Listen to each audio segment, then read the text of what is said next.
وما علينا إلا البلاغ المبين.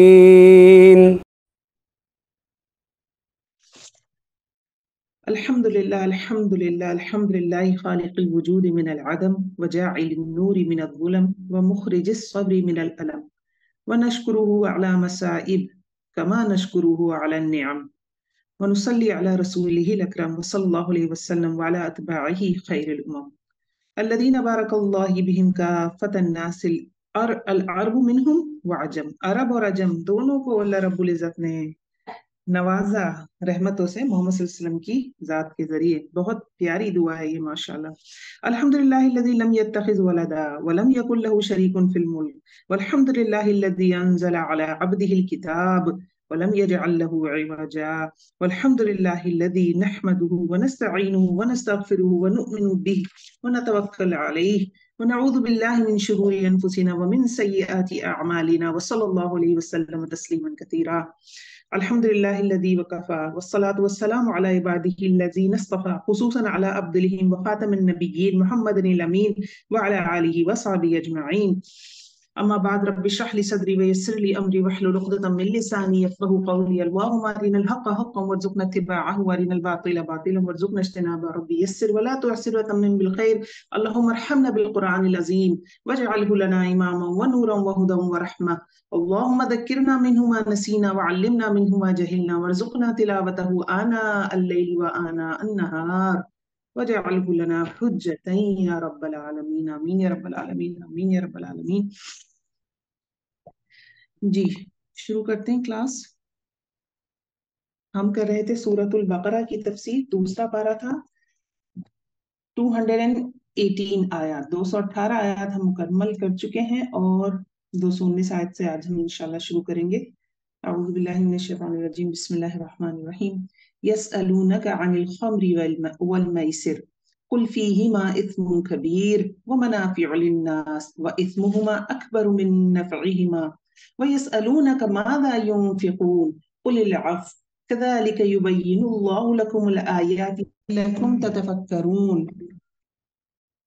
جی جناب ترجمہ ہے. لوگ آپ سے شراب اور جوئے کے حوالے سے، یہ پہلا حکم ہے شراب اور جوئے کے بارے میں جو نازل ہو رہا ہے. اب مکے میں بھی اور مدینے میں بھی دونوں جگہ یہ چیز رائج تھی. کیا چیز رائج تھی؟ شراب اور جوا. اچھا صرف تفریح کے لیے نہیں کھیلتے تھے. ہوتا یہ تھا کہ جوئے میں جیت رہے ہیں اس سے چیریٹی بھی ہو رہی ہے. پھر نشے کی حالت میں بھی دوسروں کی مدد کرتے تھے. بخاری میں بھی کچھ. تو شراب جوا صرف تفریح نہیں تھا بلکہ ساتھ ساتھ چیریٹی بھی چل رہی ہے اور اس سے نیکی کا کام بھی ہو رہا ہے. تو آپ صلی اللہ علیہ وسلم سے صحابہ کرام پوچھ رہے ہیں کہ اس میں تو مطلب اب آپ کا سوال ہو سکتا ہے نا کہ یسألونک، وہ آپ سے سوال کرتے ہیں خمر اور میسر کے بارے میں. خمر کہتے ہیں شراب کو، میسر کہتے ہیں جوئے کو. میسر یسر سے، یسیر آسانی ہے نا، یسرا آسانی کو کہتے ہیں. آسانی سے آنے والا مال ہاتھ آنے والا ہے نا. آپ بیٹھے، آپ ٹیبل پہ بیٹھے، آپ نے جوا کھیلا اور آپ کچھ نہیں تھا اور لاکھوں لے کے کھڑے ہو گئے within some minutes you can say even. تو اللہ رب العزت نے ایک اصول دیا ہے جو اصول زندگی میں بہت جگہ اپلائی ہوگا. آپ بھی دیکھیں گے اور میں بھی دیکھوں گی کہ یہ حقیقت ہماری زندگی میں کہیں جگہ، بہت ساری جگہوں پہ ہمیں نظر آتا ہے. کیا اصول؟ کل کہہ دیجئے فیہما، ان دونوں میں اثم کبیر. کیا چیز ہے؟ اثم کبیر ہے، گناہ ہے بڑا. وہ منافع للناس، اور فائدے بھی ہیں لوگوں کے لیے. وَإِثْمُهُمَا أَكْبَرُ مِن نَفْعِهِمَا. یہ ہے اصول. یہ اصول ہمیں دیا جا رہا ہے کہ اس کا گناہ جو ہے وہ بہت زیادہ بڑا ہے ایز کمپیئر ٹو اس کے فائدے سے. تو زندگی میں بہت ساری چیزوں کو ہمیں سلیکٹ کرنا پڑتا ہے کہ کون سی چیز اختیار کریں، کون سی چیز ہمارے لیے بیسٹ ہے. تو جناب لوگ آپ سے شراب اور جوئے کا مسئلہ پوچھتے ہیں. آپ کہہ دیجئے کہ ان دونوں میں بہت بڑا گناہ ہے اور لوگوں کو اس سے دنیاوی فائدہ بھی ہوتا ہے، لیکن ان کا گناہ ان کے نفع سے زیادہ ہے. تو فارمولا کیا ہے؟ اثمہما اکبر من نفعہما. زندگی میں کس چیز کو سلیکٹ کرتے وقت کبھی ہمیں ایسی چیزیں سلیکٹ کرنی پڑتی ہیں جن میں کچھ نقصانات بھی ہوتے ہیں. اور پھر ہم سورہ میں پڑھتے ہیں نا معوذتین میں کہ خلق من شر ما خلق، جو تم نے تخلیق کیا اس کے شر سے بچائے. تو کچھ نہ کچھ شر کا پہلو ہر کسی میں موجود ہوتا ہے. حتیٰ مجھ میں اور آپ میں بھی شر کے بہت سارے پہلو موجود ہیں. تو ہم پھر اسی لیے یہ دعا مانگتے ہیں نا کہ اللہ تعالیٰ تیری مخلوق میں جو شر کا پہلو ہے اس سے ہماری حفاظت فرما. تو جب ہم ایسی دنیاوی چیزیں سلیکٹ کرتے ہیں یا کوئی ایسی اپنے فائدے کی چیزیں سلیکٹ کرتے ہیں تو پھر دیکھ لیجئے ایسا نہ ہو کہ ہم سلیکٹ کر رہے ہیں مثال کے طور پر ہم کوئی فار ایگزامپل ہم نے کوئی ڈرامہ شروع کر لیا ہے اور ہماری کانسیپٹ اس میں یہ ہے کہ اس میں بہت اصلاحی پہلو موجود ہے، تو اس کو دیکھ لیں کہ وہ اصلاحی پہلو ہی آپ پک کر رہی ہیں، لیکن کیا اس کے ساتھ ساتھ اور بھی بہت دوسرا شر جو اس میں موجود ہے، اس میں خرافات جو موجود ہیں، جو کانسیپٹس موجود ہیں، وہ سب کچھ آپ پک کر لیں گی. یہ ایک مثال دے کے میں سمجھا رہی ہوں. تو بہت ساری چیزوں میں کیا اسم، ان کا گناہ اور ان کا فائدہ دونوں دیکھنا پڑتا ہے، تو پھر فیصلہ ہوتا ہے کس بنیاد پہ کہ اسم کبیر ہے تو چھوڑ دیں گے اور نفع کبیر ہے تو اختیار کریں گے. اور گناہ کے حوالے سے اگر کوئی بات ہوگی تو پھر گناہ کی بہت اچھی کلاسیفیکیشن حدیث میں موجود ہے جس میں بالکل صاف بتا دیا گیا ہے کہ یہ چیزیں گناہ ہیں، ان کو چھوڑنا ہے، یہ متشابہات ہیں، یہ شکوک والی ہیں، شکوک والے معاملے جو ہے ان میں کیا رویہ ہونا چاہیے. آگے چلتے ہیں، آیت نمبر 219 ہی ہے. وَيَسْأَلُونَكَ مَاذَا يُنْفِقُونَ، اور وہ پوچھتے ہیں آپ سے کہ کیا کچھ خرچ کریں. قُلِ الْعَفْوَ، کہہ دیجئے کہ حاجت سے زائد چیز خرچ کر دو. یہ اسلام حکم دے رہا ہے کس چیز کا، کس طرح سے چیزوں کو مینج کیا جائے. اب الماری میں اگر اتنے ہی کپڑے ٹنگے ہوئے ہیں جو 14 پرانے ہو گئے اس امید پہ کہ ہمیں کسی نہ کسی دن تو یہ آ ہی جائیں گے، ہمارا وزن کم ہو جائے گا، یہ کوئی اور وجوہات ہے، تو وہ اگر استعمال میں نہیں آ رہی چیزیں تو وہ بھی دے دینی چاہیے. آپ ضرورت سے زیادہ جو چیز ہے جو یوز میں نہیں آ رہی، آپ کو پتہ یہ پڑی رہ جائے گی. کہ دیکھیے ویسے تو حقیقت کیا ہے، لن تنالوا البر حتى تنفقوا مما تحبون.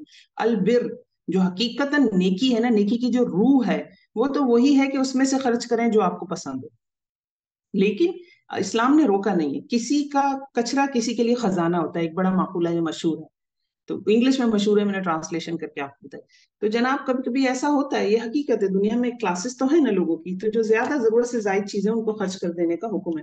اللہ تعالیٰ اسی طرح اپنے احکام صاف صاف تمہارے لیے بیان فرما رہا ہے تاکہ تم سوچ سمجھ سکو. آیت 220، دنیا اور آخرت کے امور کو، پھر دنیا والآخرہ یعنی تم سوچ سمجھ سکو، پھر دنیا والآخرہ دنیا اور آخرت کے امور کو. اور تم سے یتیموں کے بارے میں بھی سوال کرتے ہیں. قل اصلاح لہم خیر، آپ کہہ دیجئے کہ ان کی خیر خواہی بہتر ہے. تم اگر ان کا مال اپنے مال میں ملا بھی لو تو وہ تمہارے بھائی ہیں.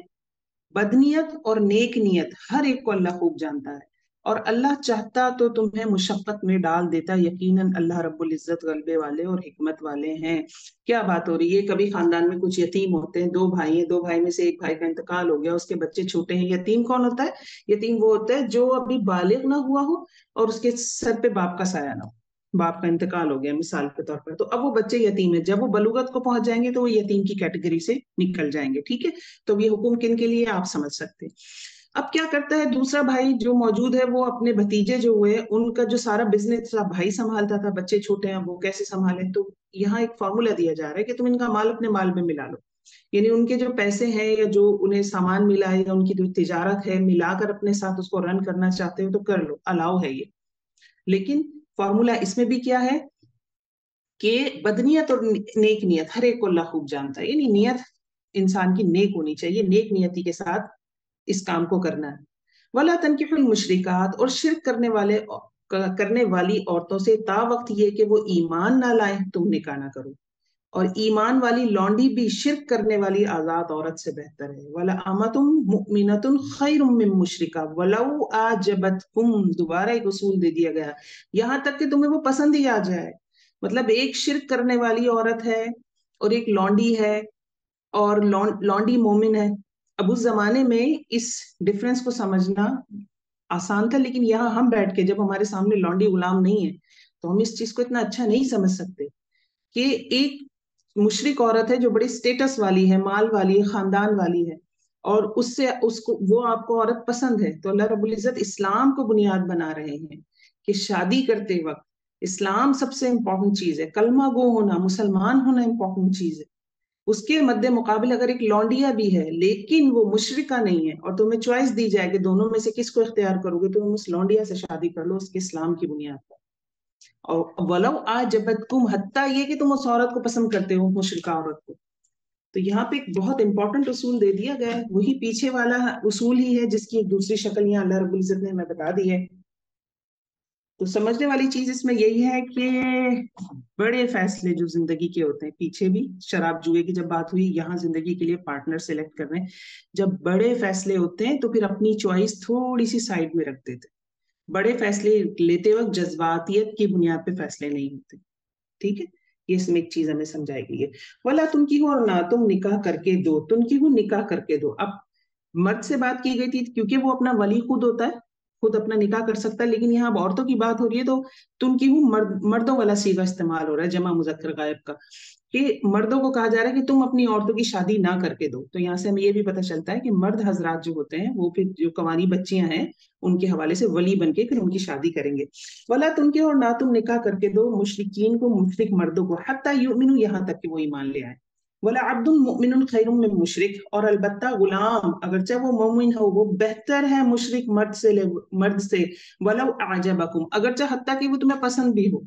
وہ مشرک مرد اگر تمہیں پسند بھی اپنی بیٹی کے لیے شادی کرنا چاہتے ہو، تو اگر کوئی غلام موجود ہے اور وہ مسلمان ہے تو اس مسلمان کو فوقیت دے دو، اگر کوئی ایسی کمپیریزن بن رہا ہے اور تمہارے پاس کوئی راستہ نہیں ہے. باقی تو یہ آپ ڈھونڈنے پہ تو اولئک یدعون الی النار. سوال ہو سکتا ہے کیوں پھر اتنا بڑا ڈیسیجن کیوں؟ کیونکہ جو مشرک ہیں اولئک، یہ لوگ بلاتے ہیں آگ کی طرف. واللہ یدعو الی الجنۃ والمغفرہ، اور اللہ بلاتا ہے جنت کی طرف اور بخشش کی طرف، باذنی، اپنے اذن کے ساتھ. تو یہ کیوں ہے؟ اب زندگی کی گاڑی چلنی ہے، ایک آپ نے سائیکل کا پہیہ لگا دیا، ایک آپ نے ٹرک کا پہیہ لگا دیا، زندگی کی گاڑی کیسے چلے گی؟ ایک مومن ہے وہ کانسیپٹ ہی غلط ہے، اس کے وہ خدا کی پہچان ہی پراپر نہیں ہے، ایک مشرک ہے. پھر وہ بچوں کے آگے مسائل پیدا ہو جاتے ہیں، حتیٰ کہ شیعہ سنی کی بھی شادی کی جائے تو ان میں بھی مسائل پیدا ہو جاتے ہیں. کہاں یہ کہ آپ کا مذہب ہی الگ ہو، اور اگر جھگڑا ہو گیا مثال کے طور پر، تو وہی خاتون آپ کی محمد، فاطمہ اور خدیجہ کو لے کے کسی مندر میں جا رہی ہوگی یا کسی چرچ میں جا رہی ہوگی، تو یہ ڈیسیجن ہے. اگرچہ کرسچن سے شادی الاؤ ہے، خاتون سے، مرد سے تو نہیں، خاتون سے الاؤ ہے شادی، تب بھی بندہ یہ رسک نہ لے فار دا سیف سائڈ. بہرحال وہاں الاؤ ہے، تو اس چیز سے بچنا چاہیے. وَيُبَيِّنُ آیاتی، اور بیان کرتا ہے اللہ رب العزت اپنی آیات کو لوگوں کے لیے تاکہ وہ نصیحت حاصل کریں. 222 وَيَسْأَلُونَكَ عَنِ الْمَحِيضِ، اور وہ سوال کرتے ہیں حیض کے بارے میں، جو خواتین کے مینسز ہیں اس کے حوالے سے بات آ گئی. قُلْ هُوَ أَذًى، کہہ دیجیے کہ وہ نجاست ہے، تکلیف ہے، عورت کے لیے تکلیف ہے نا، ٹھیک ہے نا. تو یہ دیکھیے ایک افراد و تفرید کا رویہ تھا، اسلام نازل ہوا چیزوں کو کریکٹ کرنے کے لیے. حضرت موسیٰ اور حضرت عیسیٰ کے حوالے سے جو ان کو ماننے والے تھے وہ افراد و تفرید کا شکار ہو گئے. یہودی بالکل ہی ان دنوں میں عورت کو باہر نکال دیا کرتے تھے، اور عیسائی بالکل ہی پرواہ نہیں کرتے تھے، وہ عام زندگی جیسے تعلقات قائم کرتے تھے اپنی بیویوں کے ساتھ ان کنڈیشن میں بھی. تو اللہ رب العزت نے یہاں اصول دے دیا کہ کیا کرنا ہے. صحابہ کرام نے پوچھا وَيَسْأَلُونَكَ، وہ آپ سے سوال کرتے ہیں اس کے بارے میں، تو کہہ دو کہ وہ عورت کے لیے تکلیف کا وقت ہے، ٹھیک ہے. فَاعْتَزِلُوا، تو الگ رہو، یعنی ازدواجی تعلق قائم نہیں کرنا، یا نہ یہودیوں کی طرح کریں اور نہ کرسچنس کی طرح کریں. تو ساتھ رہیں، یہ نہ ہو کہ گھر سے باہر، گھر کے کونے میں کہیں کوئی کوٹری کمرہ ہوتا تھا، وہاں پہ وہ یہودی جو ہوتے تھے وہ بیویوں کو جتنے دن ہو وہ وہاں پہ رہیں گی، اس طرح سے الگ کرتے تھے. یہ چیز آپ کو ہمارے پڑوسی ملک میں بھی ملے گی، انڈین کلچر میں بھی ملے گی، وہاں پہ بھی ہوتا ہے. جو بچیاں اس طرح کی جب ان کے حالات شروع ہوتے ہیں تو ان کو پتہ ہے ہم نے اتنے دن یا گھر میں اندر ساتھ سب کے نہیں رہنا، ہم نے الگ جگہ پہ سونا ہے. اچھا جی، فَاعْتَزِلُوا النِّسَاءَ، عورتوں سے دوری اختیار کرو یا الگ رہو حیض کے دوران. وَلَا تَقْرَبُوهُنَّ، اور تم ان کے قریب نہ جانا، حَتَّى يَطْهُرْنَ، یہاں تک کہ وہ پاک ہو جائیں. اب طہر ہے، یطہرن پاک ہونا. طہر کی مختلف ایکسپلینیشن کی گئی ہیں، اور ایک معنی یہ ہے کہ غسل نہ کر لیں، اور ایک معنی یہ ہے کہ بلیڈنگ نہ بند ہو جائے، ٹھیک ہے.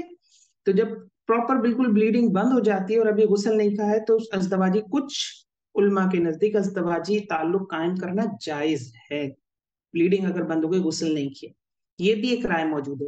اور ایک رائے جو افضل ہے، جو کہ سب مانتے بھی ہیں، افضل رائے یہ ہے کہ خون بھی بند ہو جائے اور غسل بھی کریں، ٹھیک ہے.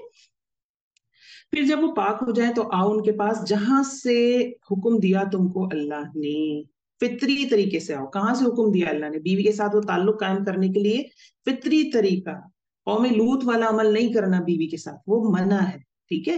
ان اللہ یحب التوابین ویحب المتطہرین، اور بے شک اللہ رب العزت پسند فرماتا ہے توبہ کرنے والوں کو اور محبت رکھتا ہے پاک رہنے والوں کے ساتھ. تو اس میں پاکی بھی ہے نا، اگر آپ پراپر پروسیس کر رہے ہیں جو جس طرح کا حکم ہے ہماری شریعت میں، اور یا حیض کے دوران بیوی کے پاس جا رہے ہیں، یا لوتی طریقے سے، جو قوم لوط والے، لوتی تو نہیں کہنا چاہیے، قوم لوط والا جو طریقہ ہے اس طریقے سے بیوی کے پاس جا رہے ہیں، وہ ساری گندگی ہے.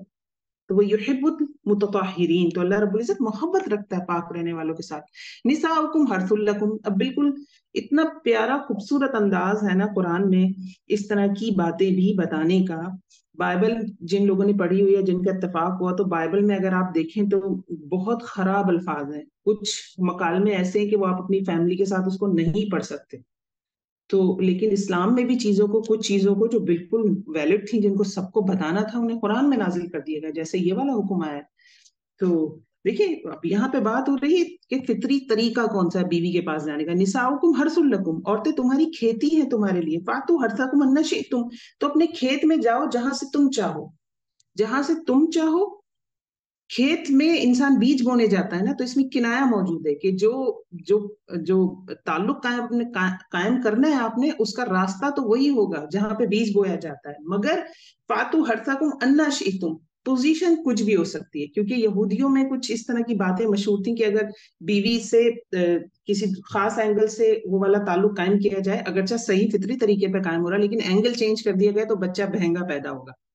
تو یہاں پہ دونوں چیزوں کو کلیئر کر دیا کہ پوزیشن سے کچھ نہیں ہوتا، لیکن ہر سک وہ تمہاری کھیتیاں ہیں. تو جس طرح کھیتی میں بیج بویا جاتا ہے، فطری طریقہ ویسا ہونا چاہیے. وقدموا لانفسکم، اور آگے بھیجو اپنی نفسوں کے لیے، نیکیاں کماؤ. واتقوا اللہ، اور ڈرو اللہ سے، اور جان لو کہ بے شک تم اس سے ملاقات کرنے والے ہو، اور خوشخبری دے دو ایمان لانے والوں کو. آیت 224، وَلَا تَجْعَلُوا اللَّهَ عُرْضًا، اور نہ تم بناؤ اللہ کو نشانہ، اللہ کو ڈھال، اللہ کو ہدف. لِأَيْمَانِكُمْ، اپنی قسموں کے لیے. قسمیں کھا کھا کر ایسی باتیں کہنا کہ میں نے تو قسم کھا لی ہے میں ان دو کی صلح نہیں کرواؤں گی، میں نے تو قسم کھا لی ہے میں فلاں کے گھر جاؤں گی نہیں، میں نے تو قسم کھا لی تھی، مجھے اس کی بات بری لگی تھی. تو اللہ کی نام کو یعنی قسموں کو ڈھال بنا کے ایسے غلط کام نہ کرو، وہ اس آیت میں ڈسکس ہوگا. نہ تم نشانہ بناؤ، نہ تم ڈھال بناؤ اپنی قسموں کو کہ تم نیکی کرو گے اور تم تقوی اختیار کرو اور تم صلح کراؤ لوگوں کے درمیان، اور اللہ سننے والا اور جاننے والا ہے. ٹھیک ہے، تو نیک کاموں کو نہ کرنے کی قسم نہیں کھانا چاہیے کہ کوئی آپ کو بعد میں کہے کہ یار اس سے مل لو، ہاتھ ملا لو. آپ کہیں گے نہیں میں نے تو قسم کھائی تھی میں زندگی بھر اس کا منہ نہیں دیکھوں گی، میں اس کے جنازے میں بھی نہیں جاؤں گی. یہ ہوتا ہے نا ہمارے معاشرے میں. لا یؤاخذکم اللہ باللغو فی ایمانکم، نہیں مواخذہ کرے گا اللہ رب العزت تمہاری لغو قسموں کے بارے میں. ولکن یؤاخذکم بما کسبت، لیکن مواخذہ کرے گا تمہارا بوجہ اس کے جو تمہارے دلوں نے کمائی کی. قسم کی اصل میں 3 اقسام ہوتی ہیں. ایک یمین غموس ہوتی ہے، جان بوجھ کر جھوٹی قسم کھانا، اس کا تو پکا پکا مواخذہ ہونا ہے. ایک ہوتی ہے یمین لغو، تکیہ کلام، واللہ واللہ لوگ بولتے رہتے ہیں نا، اردو میں بھی بول رہے ہوتے ہیں اللہ کی قسم اللہ کی قسم، وہ تکیہ کلام ہوتا ہے، اس کا کوئی مواخذہ نہیں ہے. اور ایک ارادی قسم ہوتی ہے، ارادی طور پہ قسم کھا لی ہے کسی کام کی کہ نہیں میں فلاں گناہ اب نہیں کروں گی، اب آپ سے گناہ ہو گیا ہے تو اب توڑنے پر آپ کو کفارہ دینا ہوگا. تو یہ 3 طرح کی قسمیں ہوتی ہیں. واللہ غفور حلیم، اور اللہ رب العزت مغفرت کرنے والا اور بردبار ہے. للذین یؤلون، ان لوگوں کے لیے جو قسم کھاتے ہیں. یؤلون اصل میں ایلا سے ہے، ایلا کہتے ہیں بیوی کے پاس نہ جانے کی قسم کھانا کہ میں اتنے دن تک بیوی سے وہ تعلق قائم نہیں کروں گا. تو یہ اس حوالے سے اب بات ہو رہی. ایلا کے لیے میکسیمم ٹائم 40 days ہوتا ہے، 4 مہینے ہوتا ہے، سوری. تو یہاں پہ وہی بات ہو رہی ہے کہ تم لوگوں میں سے جو قسم کھا لیتے ہیں اپنی بیویوں سے، وہ انتظار کرنا ہے 4 مہینے. ٹھیک ہے، 4 ماہ بیوی سے جسمانی تعلق نہ کھانے کی قسم کو ایلا کہتے ہیں. اس عرصے سے زیادہ لمبا ٹائم اگر آپ نے تعلق قائم نہیں کیا تو پھر یہ بالکل منع ہے، ایسا نہیں ہو سکتا. میکسیمم اگر آپ قسم کھا رہے ہیں کوئی ایسی بات ہو گئی ہے کچھ ہو گیا تو 4 مہینے سے زیادہ بیوی سے اس تعلق کے حوالے سے دور نہیں رہیں گے. فَإِن فَعُوا، اگر وہ رجوع کرنے لوٹ آئیں تو بے شک اللہ تعالیٰ بخشنے والا اور مہربان ہے. وَإِنْ عَزَمُوا الطَّلَاقَ، اور اگر وہ عزم کر لیں طلاق کا. ٹھیک ہے، مرد اگر 4 مہینے بعد رجوع کر لیتا ہے، وائف کے پاس آ جاتا ہے تو سب کچھ ہو گیا. اس نے ارادہ کر لیا کہ اس نے ارادہ کر لیا کہ نہیں جناب وہ تو طلاق دے گا. ٹھیک ہے، تو اس حوالے سے بات ہو رہی ہے. فَإِنَّ اللَّهَ سَمِيعٌ عَلِيمٌ، تو بے شک اللہ سننے والا اور جاننے والا ہے. والمطلقات، اور طلاق یافتہ عورتیں. بہت اہم مسائل آ رہے ہیں، مدنی سورہ ہے، احکامات دیے جا رہے ہیں. مدینے میں اسلامی معاشرے کا قیام ہو رہا تھا، باقاعدہ چیزیں بتائی جا رہی ہیں. پیچھے ہم نے دیکھا خمر میسر کا آیا، اس سے پہلے طواف صحیح کا پوچھا گیا تھا. پھر اب دیکھیے حیض کے بارے میں بات آئی، اب طلاق کے احکامات آ رہے ہیں. بہت امپورٹنٹ سورہ ہے. دیکھیے یہ وہ علم ہے جو دانتوں سے پکڑنے والا ہے. ویسے پورا قرآن پڑھنا لازم ہے، فرض ہے ہر ایک مسلمان کے لیے، لیکن یہ احکامات جو واضح موٹے موٹے نازل کیے گئے یہ سب کو پتہ ہونے چاہیے۔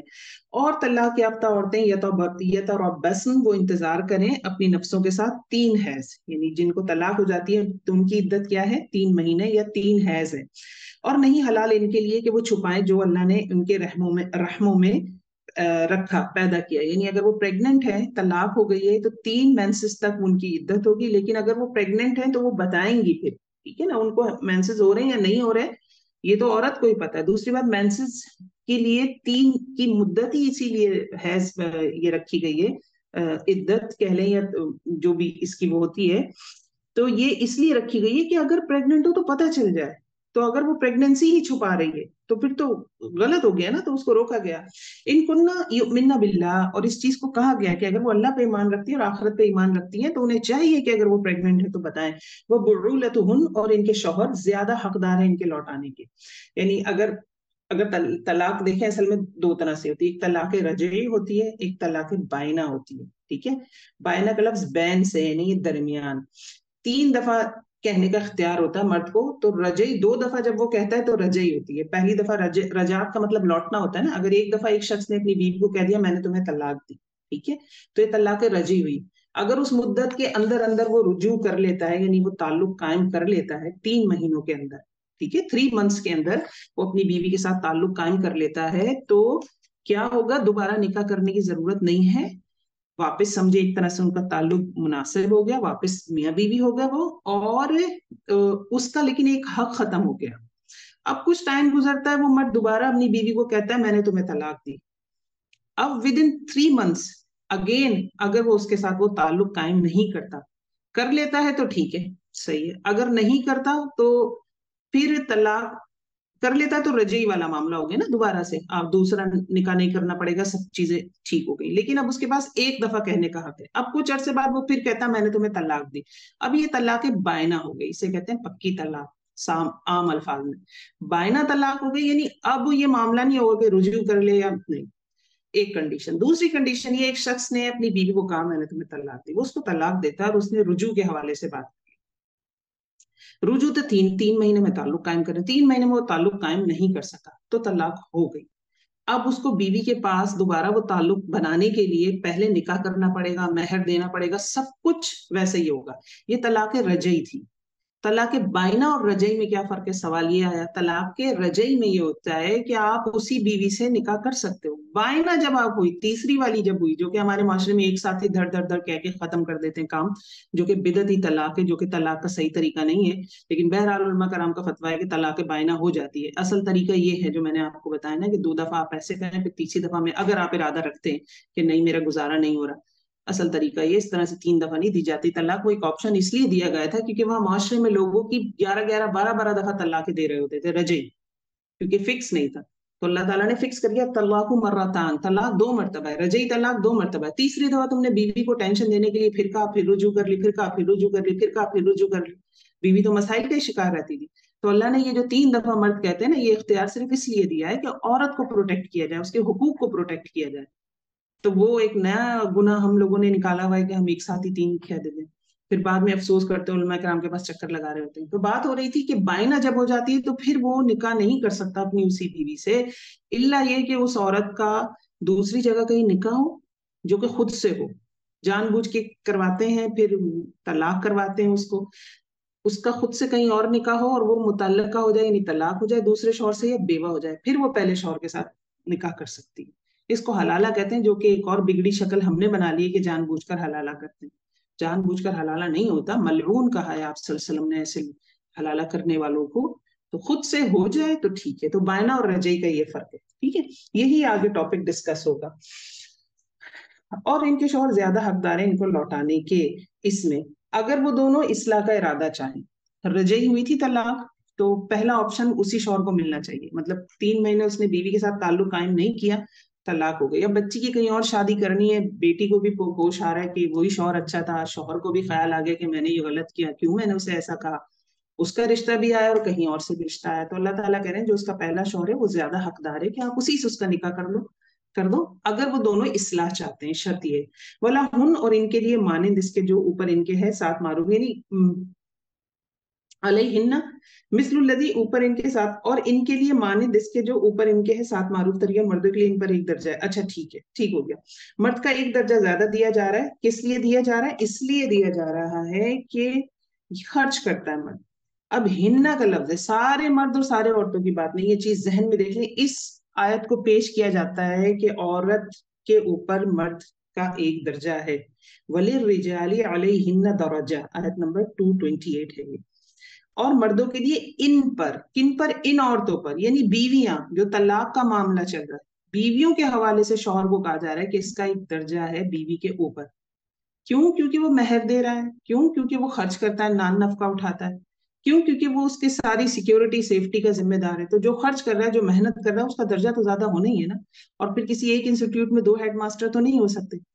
تو کسی بھی انسٹیٹیوٹ کو، گھر ایک انسٹیٹیوٹ ہے، اس کو چلانے کے لیے کسی ایک کو، آپ کو کبھی کسی کمپنی کے 2 CEO دیکھے ہم نے؟ نہیں دیکھے نا. تو جب ہم دنیا میں اس اصول کو فالو کرتے ہیں تو پھر مذہب میں کیوں ہم مین میخ نکالتے ہیں؟ ہر حوالے سے بہتر ہونا چاہیے اس کو بیوی کے ساتھ. لیکن علیہن درجہ، اب اس میں ہر مرد ہر عورت پہ سمجھے میرا اس پہ کوئی درجہ. ایک آفس میں 2 لوگ کام کر رہے ہیں اور مرد کہتا ہے میں تو مرد ہوں، تو یہ تو ایسی ہیں عورتیں ساری. ایسی کوئی کہانی نہیں ہے. بھائی اگر بہن کے حوالے سے بات کر رہے ہیں، دیکھیں وہ الگ بات ہے، اور دوسری حدیث یا کہیں اور سے کوئی اس کو ثابت کرے، میں آپ کو قرآن کی آیت سے یہ چیز ڈسکس کروں. ٹھیک ہے. واللہ عزیز حکیم، اور اللہ زبردست حکمت والا ہے. کیوں یہ بات کیوں ہے؟ عزیز حکیم کیوں نام آ رہے ہیں؟ اس لیے کہ اللہ کو پتا ہے کہ کس کو اوپر رکھنا ہے، کس کو اس معاملے میں درجہ دینا تھا، مرد کو دینا تھا یا عورت کو دینا تھا. آپ خود دیکھیں نا، طلاق کا حق مرد کے پاس ہے. یقین جانے اگر عورت کے پاس طلاق دینے کا حق ہوتا ہے نا، وہ بھی لے سکتی ہے، خلا لے سکتی ہے، ایسی بات نہیں، اس کے ہاتھ پیر بند نہیں ہے. اور نکاح نامے میں ایک کالم ہوتا ہے جس میں عورت اپنی کوئی بھی اس طرح کی ڈیزائر لکھوا سکتی ہے شرط کے طور پہ. وہ یہ بھی لکھوا سکتی ہے کہ میں چاہوں تو میں شوہر کو طلاق دوں. ٹھیک ہے. یہ موجود ہوتا ہے جس پہ کراس لگا دیے جاتے ہیں. وجہ یہ نہ ہمیں پتا نہ ہمارے گھر والوں کو پتا ہے. ہم اسلام پڑھیں گے تو ہمیں پتا چلے گا. تو اللہ رب العزت جاننے والا ہے زبردست. اگر عورت کو طلاق کا حق دیا جاتا تو مرد جو طلاق دیتے ہیں نا، اس سے 10 گنا زیادہ عورت کو طلاق ہوتی. عورت کا معاملہ یہ ہے کہ کیونکہ اس نے ماں بننا ہے تو اس میں جذباتیت بہت زیادہ رکھی جاتی ہے. اگر ایک دفعہ ایک مرد حمل کے تکلیف سے گزرے، ڈلیوری کے پین سے گزرے، تو شاید وہ دوسرا بچہ پیدا نہیں کرے گا. عورتیں کتنے کتنے بچے پیدا کر رہی ہوتی ہیں، کیونکہ وہ مامتا اور جو محبت جذبات ہے نا یہ آپ کے، تو وہ تو صبح طلاق دے رہی ہوتی شوہر کو، شام طلاق دے رہی ہوتی، رات طلاق دیتی، دوسرے دن ہی طلاق ہو جاتی. تینوں طلاق ہو کے بات ختم ہو جاتی. عورتیں جذباتی ہوتی ہیں، کہیں رو رہی ہوتی ہیں اور دل کر رہا ہوتا ہے ان کا اب خودکشی کر لیں، اور شام کو وہی شوہر ایک گلاب کا پھول لے کر آ جاتا ہے تو اس کو اس کی پسند کا کھانا پکا کے کھلا رہی ہوتی ہیں. تو وہ یہ بات ہے کہ حقیقت اللہ جانتے ہیں کہ کس کو کس معاملے میں درجہ اوپر دینا تھا. الطلاق مرتان، آیت نمبر 229. طلاق 2 مرتبہ ہے. ٹھیک ہے. یہ میں نے آپ کو پورا سمجھایا. پھر روک لینا ہے بھلے طریقے سے یا رخصت کر دینا ہے. روکنا چاہتے ہو رجوع کر لو، اور رخصت کرنا ہے تو پھر بھلے طریقے سے بھی احسان. معاملہ ہمارا کیا ہے؟ طلاق دی، گھر سے باہر کھڑا کر دیا نہیں، بھی احسان، احسن طریقے سے. ولا یحل، اور نہیں ہے جائز تمہارے لیے کہ تم ان سے وہ لے لو جو تم نے ان کو دیا، ان میں سے کچھ بھی. ٹھیک ہے. تو نکاح جب ختم کریں گے آپ، تو پھر طلاق کے ذریعے اگر آپ نکاح ختم کریں تو آپ مہر واپس نہیں لیں گے. طلاق جب دیتا ہے بندہ تو جو مہر اس نے دیا، کوئی مکان نام کیا تھا، کوئی زیور دیا تھا، وہ واپس نہیں لے سکتا بیوی سے. الا ان یخافا اللہ یقیم حدود اللہ، مگر یہ کہ وہ دونوں ڈریں گے کہ وہ اللہ کی حدود کو، کہ وہ نہ دونوں قائم رکھ سکیں گے اللہ کی حدود کو. نہیں حق زوجیت نہیں دینے ہیں، نہیں دے پا رہے تو وہ طلاق دینا چاہتے ہیں. میں ایک چیز اس میں آپ کو مزید ایڈ کرنا چاہوں گی. جی، طلاق کے حوالے سے ایک چیز ذہن میں رکھیں. یہ ڈسکرپشن ہے ہمارا آج کا لیسن، یہ دوسرا تیسرا پارا جب بھی دورہ قرآن ہوتا ہے، آل عمران بھی آئیے آگے، اس میں بہت احکامات ہیں تو تھوڑا ٹائم لیتے ہیں. انشاءاللہ بعد میں جو ہمارے ہم کریں گے نا، تو وہ سپارے وغیرہ ہمارے وہ انشاءاللہ ٹائم نہیں لیں گے. طلاق نکاح ختم کرنے کے، آپ کہہ رہے ہیں نکاح ختم کرنے کے 3 طریقے ہیں. دیکھیں کسی کا مائک کھلا ہوا پلیز بند کیجیے. نکاح ختم کرنے کے 3 طریقے ہیں. ایک ہوتا ہے طلاق جو شوہر دیتا ہے بیوی کو، ایک ہوتا ہے نسخ کہہ لیں، جس میں فسخ کہہ لیں، جو عورت، نسخ کا مطلب ہوتا ہے مٹا لینا، جو عورت جا کے حاکم وقت سے لے لیتی ہے. شوہر تو طلاق نہیں دے رہا، جیسے جو ایلا کیا اس نے 4 مہینے کا کہا کہ میں تم سے تعلق قائم نہیں کروں گا، 4 مہینے کے بعد واپس نہیں آیا، تو بیوی کو پورا اختیار ہے کہ وہ حاکم وقت کے پاس جائے اور اس کو کہے میرے شوہر نے 4 مہینے کی قسم کھائی تھی، اب قرآن میں آیا تھا 4 سے زیادہ نہیں، تو اب وہ واپس نہیں آ رہا، مجھے طلاق ایشو کر دیں، تو حاکم وقت اسے طلاق ایشو کر سکتا ہے. ایک تیسری چیز ہوتی ہے خلا. اس سے بھی طلاق ختم ہوتی ہے۔ خلا میں شوہر طلاق نہیں دینا چاہتا مگر عورت طلاق خریدتی ہے۔ کیسے خریدتی ہے؟ بیوی کی طرف سے طلاق کا مطالبہ ہوتا ہے تو مہر واپس کرے گی، اس نے ایک گھر مہر میں دیا تھا تو اب وہ طلاق خود سے لے رہی ہے تو اسے مہر ریٹرن کرنا ہوگا۔ جو مرد طلاق دیتا ہے تو وہ مہر واپس نہیں لے سکتا، ٹھیک ہے؟ یہ چیزیں اس میں ہے جی۔ اچھا جی، خلا خلا کن کنڈیشن میں لے سکتے ہیں؟ ایویں ہی خلا نہیں لے سکتے، شوہر ناپسند ہو، اچھا نہ لگتا ہو، کراہیت ہو بہت زیادہ، اتنی کراہیت ہو کہ حق کے زوجیت ادا نہ کر سکے بندہ، تو وہ خلا لے سکتی ہے۔ اور پھر ایسا اچانک بھی نہ ہو کہ ایک دم سے برا لگنے لگ گیا شوہر، تو ان چیزوں کا خیال رکھنا، خلا ایسے ہی نہیں لے سکتے، خلا کے لیے بھی پابندیاں ہیں۔ وہی پہلو مجھے تو نظر آتا ہے کہ آپ جذباتی ہوتے ہیں اور آپ بس بالکل ہی سوچنے لگتے ہیں۔ طلاق رجعی ہو گئی اور طلاق بائنہ بھی میں نے آپ کو بتا دی، ٹھیک ہے؟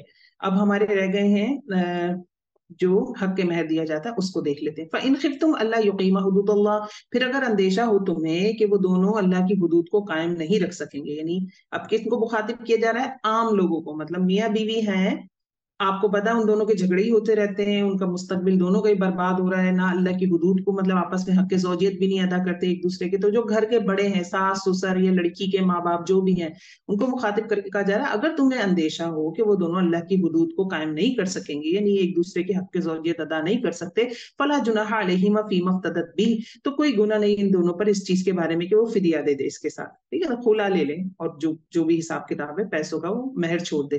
تل کا حدود اللہ، یہ اللہ کی حدود ہیں، تم ان سے تجاوز نہ کرنا۔ طلاق کے احکامات خلا کے حوالے سے، ایلا کے حوالے سے سب بتا کے اللہ نے کہا دیکھو یہ باؤنڈریز ہیں جو اللہ نے سیٹ کی، ان باؤنڈریز سے آگے پیچھے نہیں ہونا۔ وَمَن يَتَعَدَّ حُدُودَ اللَّهِ، اور جو کوئی تجاوز کرے گا اللہ کی حدود سے تو یہی لوگ ہیں جو ظالم ہیں۔ اب بتائیے اللہ کی حدود سے تجاوز نہیں ہے کہ ایک نشست میں 3 طلاق دے دیتے ہیں، آدھی رات کو نکال کے باہر کھڑا کر دیتے ہیں، فون کر دیتے ہیں میں نے آپ کی بیٹی کو طلاق دے دی، اپنی بیٹی لے جائیں۔ یہ طریقہ آپ نے پیچھے دیکھا کہیں بیان ہوا یہ طریقہ؟ فَإِن طَلَّقَهَا، پھر اگر وہ مرد طلاق دے دیں اس عورت کو، تو کوئی تو نہیں وہ حلال ہو سکتی اس کے لیے حتیٰ یہ کہ وہ کسی دوسرے مرد سے نکاح کرے۔ یہ جو ہم ابھی خلا کی بات کر رہے تھے، وہ حلالے کی بات کر رہے تھے، اس کے حوالے سے آئے تھے۔ فَإِن طَلَّقَهَا، پھر اگر وہ طلاق دے دے اس کو، دوسرا شوہر اس کو طلاق دے دیتا ہے تو کوئی گناہ نہیں ان دونوں پر، کن دونوں پر؟ پہلے شوہر اور پہلی بیوی پر، کہ وہ دونوں رجوع کر لیں، ٹھیک ہے؟ We have already discuss this. شرط کیا ہے؟ ان ظن ان یقیم حدود اللہ، شرط یہ ہے کہ وہ دونوں یہ گمان رکھتے ہوں، وہ دونوں سمجھتے ہوں کہ وہ اللہ کی حدود کو قائم رکھ سکیں گے۔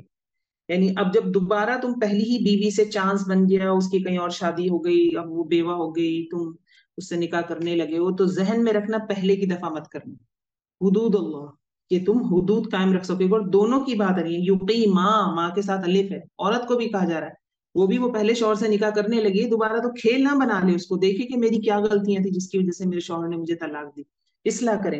وَتِلْكَ حُدُودُ اللَّهِ، اور یہ اللہ کی حدود ہے، وہ بیان کرتا ہے لوگوں کے لیے جو علم رکھتے ہوں۔ آیت 231، وَإِذَا طَلَّقْتُمْ، اور جب تم طلاق دے دو، یہ رجعی طلاق کی بات ہو رہی ہے، عورتوں کو، فَبَلَغْنَ أَجَلَهُنَّ فَأَمْسِكُوهُنَّ بِمَعْرُوفٍ، پھر وہ پہنچے اگر اپنی مدت کو، نہیں 3 مہینے ہو گئے تو انہیں یا تو معروف طریقے سے روک لو، اور سرحوهن بالمعروف، یا انہیں رخصت کر دو بھلے طریقے سے۔ جو 3 مہینے والی بات تھی طلاق رجعی جب دی ہے تو 3 مہینے گزرنے لگے ہیں، آپ کو پتا ہے کہ میں نے روکنا ہے تو رجوع کر لو، اور بھیجنا ہے تو پھر لڑائی جھگڑے فساد کر کے نہ بھیجو، معروف طریقے سے، بھلے طریقے سے، اچھے طریقے سے بھیجو بیویوں کو، گھر سے نکال کے کھڑا نہ کرو۔ ولا تمسکوہن ضرارا، اور نہ تم روکے رکھو ان کو تکلیف دینے کے لیے تاکہ تم زیادتی کرو، ہے نا؟ جو پہلے زمانے میں ہوتا تھا، میں نے بتایا کہ بار بار روک لیا، بار بار طلاقیں دیے ہی جا رہے ہیں عورت کو پنش کرنے کے لیے۔ وَمَن يَفْعَلْ ذَلِكَ، اور جو کوئی کرے گا یہ زیادتی، تو تحقیق اس نے ظلم کیا اپنی نفس پر۔ تو اللہ نے عورت کو تسلی دینے کے لیے مرد کے حوالے سے کہا ہے کہ جو کوئی اس معاملے میں عورت کو ٹینشن دے گا، فقد ظلم نفسہ، تو تحقیق اس نے اپنے نفس پر ظلم کیا، ٹھیک ہے؟ ایک انگریز ہے بندہ، انگلش پرسن ہے، اور اس کی میں کسی بیان میں سن رہی تھی، نام یقیناً میرے ذہن سے نکل گیا ہے، تو وہ اس نے قرآن کا ترجمہ پڑھا ہے، کوئی ایسا نہیں ہے کہ ایویں ہی ہو، کوئی بندہ ہے، کوئی ریسرچ وغیرہ کرتا ہے، تو کہہ رہا مجھے ایسا لگتا ہے جیسے قرآن کسی عورت نے لکھا ہے، اس میں اتنی عورت کے حقوق کی بات کی گئی ہے۔ وَلَا تَتَّخِذُوا آيَاتِ اللَّهِ هُزُوًا، اور نہ تم بناؤ اللہ کی آیات کو مذاق، اللہ کی آیات کو مذاق، یعنی ابھی رجعی طلاق، ابھی پھر ایلا کی قسم کھا لی، پھر جو ہے جناب پھر ٹینشن دے رہے ہیں بیوی کو، یہ سب اس کو مذاق مت بناؤ۔ وَاذْكُرُوا نِعْمَتَ اللَّهِ، اور یاد کرو اللہ کی نعمت کو جو اس نے تم پر کی، اور جو اس نے نازل کیا تم پر کتاب میں سے اور حکمت میں سے، اور نصیحت کرتا ہے وہ تم کو اس کے ساتھ، یعنی یہ اللہ کی نعمت ہے اسلام۔ دیکھیں نا عورتوں کے لیے، میرے آپ کے لیے کتنی بڑی نعمت ہے کہ 3 دفعہ سے زیادہ مرد پہلے کیا ہو رہا ہے 10 10 دفعہ عورتوں کے ساتھ کھیل رہے ہیں. تو یہ نعمت ہوئی نا ہمارے اوپر, اسلام کی نعمت, ہمارے اتنے حقوق کو پروٹیکشن دی گئی. واتقوا اللہ, اور ڈرو اللہ سے, اور جان لو کہ بے شک اللہ ہر چیز, بے شک اللہ رب العزت ہر چیز کو جاننے والے ہیں. آیت 232, وَإِذَا طَلَّقْتُمُ النِّسَاءَ, اور جب تم طلاق دے دو عورتوں کو تو وہ پہنچے اپنی مدت کو, ٹھیک ہے, فَلَا تَعْضُلُوهُنَّ أَن يَنكِحْنَ أَزْوَاجَهُنَّ, تو نہ تم منع کرو, نہ تم روکو ان کو کہ وہ نکاح کر لیں اپنے شوہروں سے, پہلے شوہروں سے, ٹھیک ہے. اب اس میں کوئی نیا کپل بھی ہو سکتا ہے, آپس میں شادی کرنا چاہتے ہیں, اپنے اپنے پیرنٹس کو بتایا تو ان کو بھی نہیں روک سکتے. فلا تعدلوہن, ٹھیک ہے, یہ ایک جنرل بات. اور طلاق یافتہ بھی ہو سکتے ہیں, رجعی ہو گئی ہے طلاق, اب بیوی چاہتی میں پہلے شوہر سے ہی نکاح کر لوں دوبارہ, تو گھر والے نہیں روکیں گے کیونکہ ان کے دلوں میں تو نفرت آ گئی. اب ان کے ذہن میں یہ ہے کہ یہ اس نے ہماری بہن کے ساتھ یا بیٹی کے ساتھ یہ کیا, وہ اس اینگل سے نہیں سوچ سکتے جس اینگل سے وہ لڑکی سوچ رہی ہے, تو ان کو روکنا نہیں ہے. اذا ترادوا بینہم بالمعروف, پھر دوبارہ وہی شرط, جب وہ آپس میں ایک دوسرے کے ساتھ معروف طریقے سے, بھلے طریقے سے رہنا چاہتے ہوں, اپنی اصلاح کرنا چاہتے ہوں, تو متعلقہ بھی مرد ہو سکتا ہے, متعلقہ کسی دوسرے مرد سے شادی کرنا چاہ رہی ہے, پہلے شوہر سے نہیں کرنا چاہ رہی, وہ بھی ہو سکتی ہے. نیا کپل ہے, کوئی لڑکا لڑکی ہے, جذباتی فیصلہ نہیں ہے, آپ کو پتا چل رہا ہے کہ ہاں فیصلہ درست ہے, تو آپ اپنی چوائس کی بنیاد پر ان کو نہ روکیں. ذالک یوعظ بہ من کان منکم یؤمن باللہ والیوم الآخر, یہ نصیحت کی جاتی ہے ساتھ اس کے جو تم میں سے ہو ایمان رکھتا ہے اللہ پر, یوم آخرت پر. یعنی شادی کے معاملے میں لڑکا لڑکی پہ پریشر نہ ڈالنا اتنا امپورٹنٹ ہے کہ اللہ نے اس کو جوڑ دیا کہ یہ تمہارے اللہ اور یوم آخرت پر ایمان رکھنے جیسا ہے, ٹھیک ہے. کتنی امپورٹنٹ آیات ہیں. ذالکم ازکیٰ لکم واطہر, اور یہ بات زیادہ پاکیزہ ہے تمہارے لیے اور زیادہ پاک ہے. ازکیٰ بھی پاک ہوتا ہے, اطہر بھی پاک ہوتا ہے. ازکیٰ اندرونی پاکیزگی کہتے ہیں, اور اطہر بیرونی پاکیزگی, ٹھیک ہے. یعنی کیا ہے, پہلے شوہر کے پاس بھیجنے کو مرد یہ سمجھ رہے ہیں, بھائی سمجھ رہے ہیں, باپ یہ سمجھ رہے ہیں ہماری تو ناک کٹ گئی, ہم تو بے عزت ہو گئے, عزت چلی گئی. تو اس لیے یہ آیت آ رہی ہے کہ یہ فیصلے ہیں, اس میں کوئی تمہاری کوئی عزت کم نہیں ہو جائے گی, ان کے حق میں بہترین فیصلہ کرو. واللہ یعلم, اور اللہ جانتا ہے, وانتم لا تعلمون, اور تم نہیں جانتے.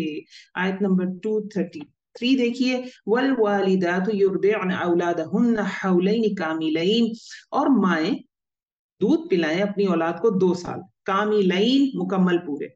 دودھ پلانا 2 سال کوئی فرض نہیں ہے, لیکن اچھی بات ہے کہ آپ 2 سال, رضاعت بتائی جا رہی ہے, ٹھیک ہے, کہ 2 سال سے زیادہ نہ پلائیں, بس 2 سال پلائیں, کم تو خیر ہو ہی سکتا ہے, 2 سال سے زیادہ نہ کرے. لیمن ارادہ, کیونکہ اب آگے واسطے اس کے جو ارادہ کرے کہ وہ پورا کرے دودھ کی مدت کو, ٹھیک ہے. تو میکسیمم ٹائم بتا دیا گیا, بیماری کی وجہ سے کسی اور وجہ سے نہیں پلا سکیں 2 سال, تو اس کو کوئی گناہ نہیں ہوگا, اوکے. وعلی المولود لہ رزقہن وکسوتہن بالمعروف, اور جس کا بچہ ہے یعنی باپ کے اوپر ہے اس عورت کا رزق اور اس کا لباس معروف طریقے سے. جب تک وہ دودھ پلائے گی ماں تو اس کا نان نفقہ مرد اٹھائے گا, اب اسے طلاق دے چکا ہے جبکہ وہ, ٹھیک ہے. تو یہ متعلقہ بھی شامل ہے, بیوہ بھی شامل ہے, حتیٰ اگر بیوہ ہو گئی ہے بھابھی تو وہ دودھ پلا رہی ہے, تو جو بھائی کا مال جس کے پاس ہے, اس کے جو بھائی ہیں, اس کا جو باپ ہے, یعنی جو بچہ پیدا ہوا اس کا جو دادا ہے, جس پہ بھی بنتا ہے اس کا نان نفقہ, جب تک وہ دودھ پلائے گی نان نفقہ اس کے سسرال والے دیں گے, جو بھی اس حکم میں آتے ہیں. لا تکلف نفس الا وسعها, نہیں تکلیف دیا جاتا کوئی نفس مگر اس کی وسعت کے مطابق. مراد یعنی اتنا نان نفقہ بھی نہ مانگ لے, اب طلاق ہو گئی تھی تو اب میں تمہارے بچے کو دودھ پلا رہی ہوں تو مجھے تو اتنا خرچہ چاہیے, نہیں, ایسا بھی نہیں کریں. الا وسعها, وسعت کے حساب سے, دونوں طرف سے انصاف ہونا چاہیے. اور نہ نقصان پہنچایا جائے والدہ کو اس کے بچے کی وجہ سے, اور نہ والد کو اس کے بچے کی وجہ سے, ٹھیک ہے. تو دونوں طرف سے کوئی ایسی بات نہ ہو. وعلی الوارث, اور اوپر وارث کے ہے, یعنی وہی بیوہ والی بات کی بیوہ ہو گئی ہے, مثل ذالک کسی کی مانے, تو جو باپ جو مر گیا ہے پھر اس کے وارث وہ بیوہ عورت کو 2 سال یا جتنے عرصے سے وہ دودھ پلائے گی نان نفقہ دیں گے. فَإِنْ أَرَادَ فِصَالًا, اور اگر دونوں ارادہ کر لیں, یعنی ماں اور باپ اگر دونوں ارادہ کرتے ہیں دودھ چھڑانے کا باہم رضامندی سے, تو ان دونوں پر کوئی گناہ نہیں ہے, وہ آپس میں باہم مشورے سے یہ فیصلہ کر سکتے ہیں. وَإِنْ أَرَدْتُمْ, اور اگر تم ارادہ کر لو کہ تم دودھ پلواؤ اپنی اولاد کو, یعنی وہ نہیں پلانا چاہتے تو بھی کوئی مسئلہ نہیں ہے, دونوں کا فیصلہ ہونا چاہیے, مگر میاں بیوی دونوں کی بات آ رہی ہے. اور اگر وہ چاہتے ہیں کسی اور سے دودھ پلوائیں, جیسے آپ صلی اللہ علیہ وسلم نے کسی اور سے پیا تھا, تو اور حضرت موسیٰ کے حوالے سے ہمیں ملتا ہے واپس لوٹ کر اپنی ماں کے پاس آ گئے تھے جب وہ چھوٹے سے تھے دودھ کے لیے, تو